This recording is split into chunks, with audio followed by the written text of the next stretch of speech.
Okay, folks, today on my 2 cents, I'm going to talk about Afghanistan and the president's decision to keep troops there and not pull out, which was what he campaigned on.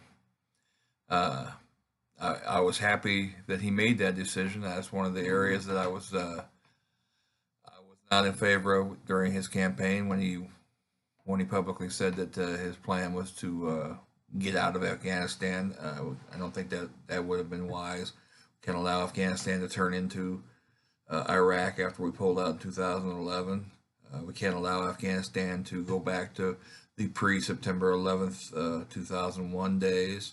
We can't allow it to turn into a breeding and training ground for terrorism, which is exactly what would happen if we left Afghanistan. Uh, so I was happy to see the president make that decision. Uh, I know some people, on the right and left, probably are disappointed in that decision. They want out, and I fully understand wanting out. We don't want our soldiers in harm's way, if necessary. If we can get out of it, but this is necessary. We cannot allow a group to mobilize, train, and plan uh, an event like 9/11 again.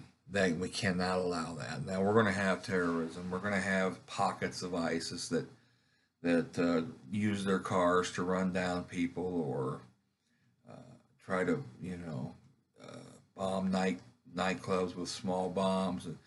You know, and they can do some damage. Obviously, as we've seen in London and Spain and even here on the home front.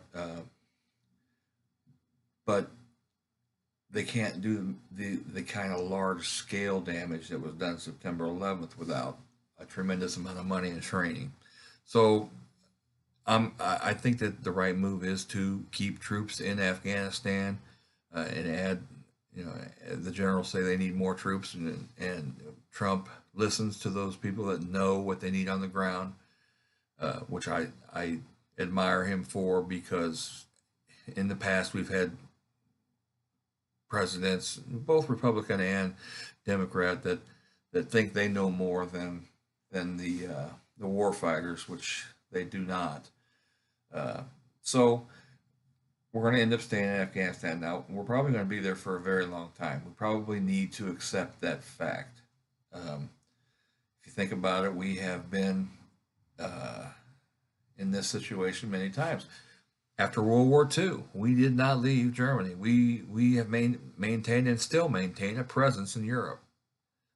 And for 50 years after World War II, we had a major presence in Europe due to the Russians, and also because we could not allow Europe to uh, devolve into the warring factions that it did after World War One. I mean, it after World War One we left, and everybody went their separate ways, and the next thing you know, Hitler gains control of Germany, starts moving his troops around. Stalin has Russia. The next thing you know, we're involved in World War Two. We tried to stay out of it. Obviously, the United States can't. We couldn't stay out of it very long. We did at first, and thank God we did get involved. I mean, who knows what would have happened if we hadn't? I mean, Hitler did one hell of a lot of damage before us and Britain got involved. So, I mean, we maintained a presence over there. We maintained a presence in Korea after the Korean War, and we're still there. And technically, we're still at a state of war with Korea. So, this isn't anything new. Uh, the only way to assure that these countries don't turn into a cesspool of terrorism, which is the main concern nowadays, is terrorism, is maintaining a military presence in those areas. Now, it's costly uh, in a lot of ways, both monetarily and in lives, but we would rather fight them in those areas than fight them on our streets. So I'm glad he decided to keep the troops there now. Uh, it's gonna, I guess he's going to send 4,000, probably 4,000 more troops over there. I don't want to see the days where we're sending 100, 200,000 troops over there, and I don't think we'll need to. I mean, Taliban and ISIS and all these folks, they don't have those kind of numbers, but they can still do some damage over there. Now we need to get the Afghan forces trained up. Uh, Trump has also put Pakistan on notice, which he should, because you can't tell me that Pakistan doesn't have a hand in this.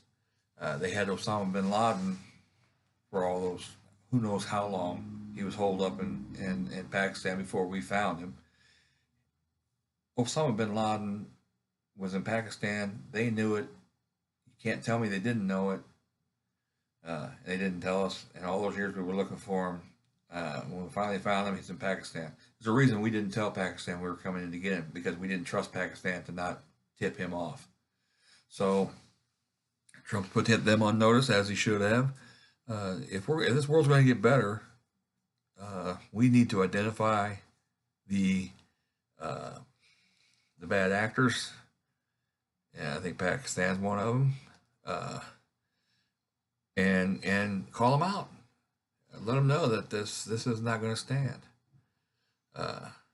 So that's basically how I feel about it. Afghanistan is going to have troops. We're going to probably be there for many, many years. It's really not much we can do about it without endangering lives here in the United States, because they will reorganize in Afghanistan again if we leave. There's no ifs, ands, or buts about it. It will happen. Afghanistan does not have a strong enough government right now to repel any kind of regathering of the factions that were there prior to 9/11. So we're going to have to maintain a presence there. Anyway, that's my 2 cents. Feel free to blast me, tell me how stupid I am or agree with me. I appreciate all the views, and we'll see you next time.